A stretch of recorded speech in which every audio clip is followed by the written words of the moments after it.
Donc, d'un point de vue économique, si on peut faire le bilan de Patrice Talon, il y a beaucoup d'avancées.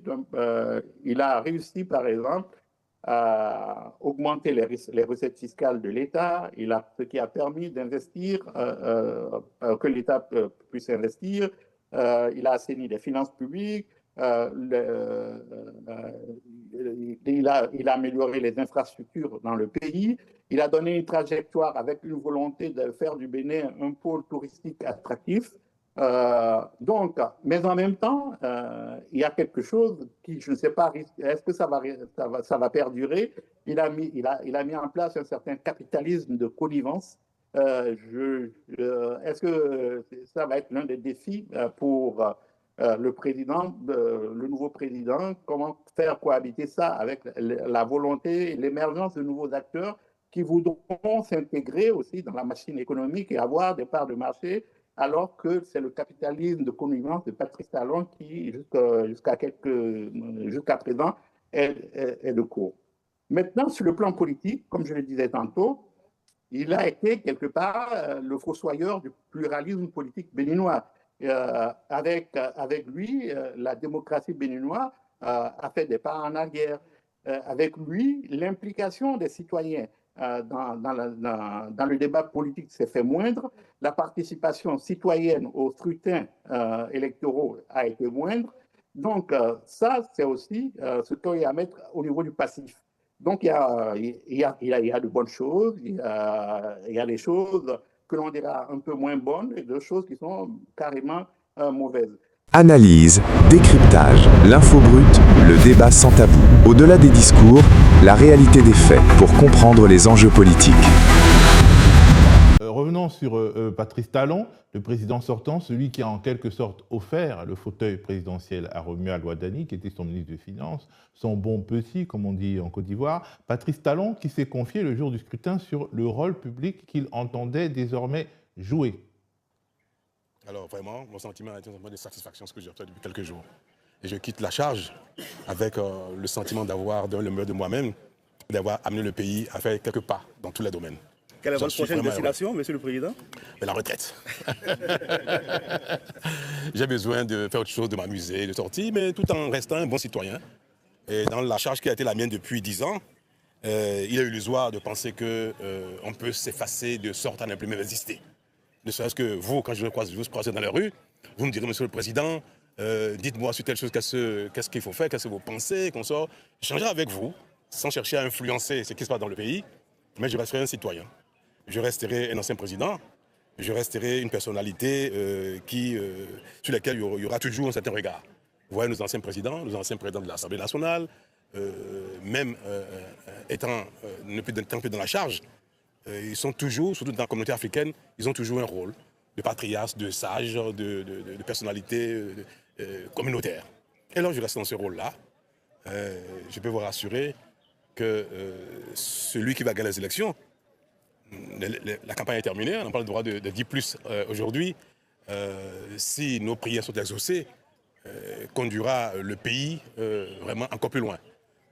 Alors Félix, j'ai tenu à ce qu'on regarde cet extrait parce qu'il me semble assez parlant. Il y a une forme, disons, d'ambiguïté qui en ressort. Patrice Talon se décrit comme un homme désormais à la retraite, mais dans une forme de retraite active, dans une forme de rôle du conseiller, du prince, de personne à qui on va demander ce qu'il faut faire. Comment est-ce que tu décryptes ces propos? Non, je suis parfaitement d'accord avec toi. Je pense qu'il quitte le devant de la scène. Ça ne veut pas dire qu'il ne reste pas à l'arrière de la scène, et je pense qu'il va rester à l'arrière de la scène. Et d'autant plus qu'il y a des dispositions légales qui lui permettent de rester influent, notamment par l'intermédiaire du Sénat, mais aussi par le fait que les partis politiques qui dominent l'Assemblée nationale, ce sont des partis qui se réclament de Patrice Talon.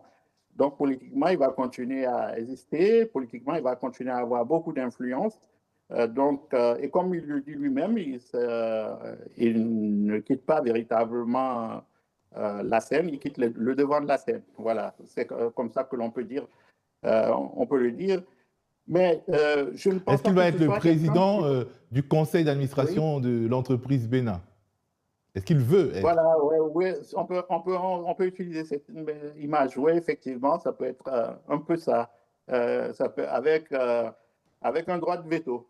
Bah, alors, bon, c'est ce qu'il souhaite, mais est-ce que dans le fond, Romuald Wadani, qui est donc le ministre qui était le ministre des Finances de Talon, qui a été fabriqué, qui est une pure fabrication de Talon, qui n'a pas de parti politique, qui n'a pas d'expérience politique en tant que telle, une expérience de technocrate, est-ce qu'il pourra s'affranchir de Patrice Talon? Est-ce qu'il aura même d'ailleurs la volonté de s'affranchir de Patrice Talon?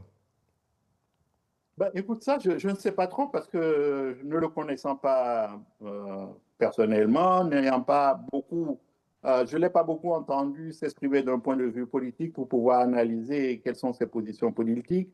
Je ne sais pas trop comment il va se comporter. Peut-être qu'il va se comporter comme étant un technocrate à la tête du Bénin. Il faut se méfier aussi des fois de certaines dispositions des pouvoirs. Si vous prenez par exemple le père de la modernisation de la Chine, Deng Xiaoping, à un moment donné, il a concentré tous les pouvoirs en Chine d'un point de vue symbolique, mais aussi, non, pas d'un point de vue symbolique, tous les pouvoirs véritables, en tant que vice-président de la commission de défense du Parti communiste chinois.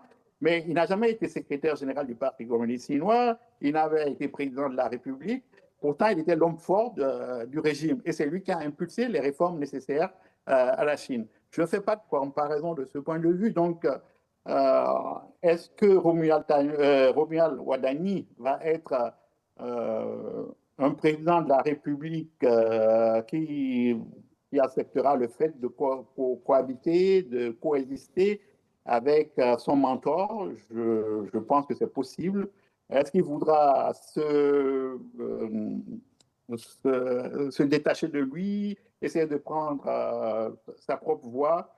Je ne sais pas, je ne sais pas. Là, j'avoue que vraiment, c'est quelque chose que je n'ai aucune idée sur le sujet parce que je ne connaissant pas la personne. Alors, les personnes changent à l'épreuve du pouvoir, hein. Il y a un proverbe burkinabé qui dit « Donnez le pouvoir à un homme et vous connaîtrez sa vraie nature ». Alors, Patrice Talon... Encore faudrait-il en avoir les moyens. Ouais, le pouvoir au-delà du fauteuil.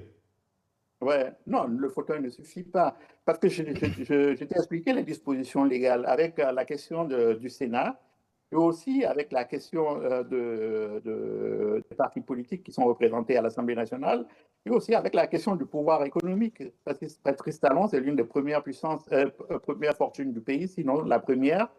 Et donc, c'est quelqu'un qui a beaucoup d'influence de ce point de vue. Donc, l'un dans l'autre, il va être extrêmement difficile à quelqu'un qui n'a pas de légitimité populaire et qui ne cherche pas, sauf à le vouloir, et construire un discours et prendre le temps aussi que ce discours-là prenne auprès des populations pour pouvoir se détacher de Patrice Talon. Ça ne peut pas être quelque chose qui se fera en quelques jours, sauf maintenant s'il réussit à faire un coup d'État, mais ce que je ne crois pas.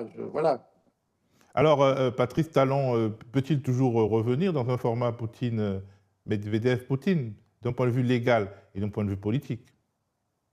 Après, il y a la disposition de l'âge au niveau du Bénin, parce que je sais, Patrice Talon, il doit avoir 68 ans ou quelque chose comme ça. Dans 7 ans, il aura dépassé l'âge légal pour pouvoir être candidat à la présidence de la République. Mais je ne pense pas que Patrice Talon, c'est quelqu'un qui, jusqu'à ce qu'il devienne président de la République, et c'est lié à des circonstances historiques particulières, il se contentait d'être dans le rôle de faiseur de roi. Ce n'est pas quelqu'un qui est attaché au protocole présidentiel, attaché à la fonction en elle-même en tant qu'apparat, et donc ce n'est pas quelqu'un qui peut avoir la nostalgie de cela. C'est un président de la République, par exemple, qui se déplace avec des cortèges légers, dont le protocole n'est pas comme on pourrait le voir dans certains pays d'Afrique centrale, avec des centaines de 4x4 qui suivent le président de la République, etc. Il n'est pas dans cette disposition-là. Donc, je ne pense pas que c'est le genre de choses qui lui manquera quand il quittera le pouvoir. Mais je pense aussi qu'il y a un certain nombre de lignes rouges qu'il doit avoir dit à Rumia Wadani, ou bien que Rumia Wadani nécessairement a dû comprend, et que tant qu'il ne dépasse pas ces lignes en question, je pense que Patrice Talon le laissera gouverner le plus naturellement du monde, sans chercher à revenir.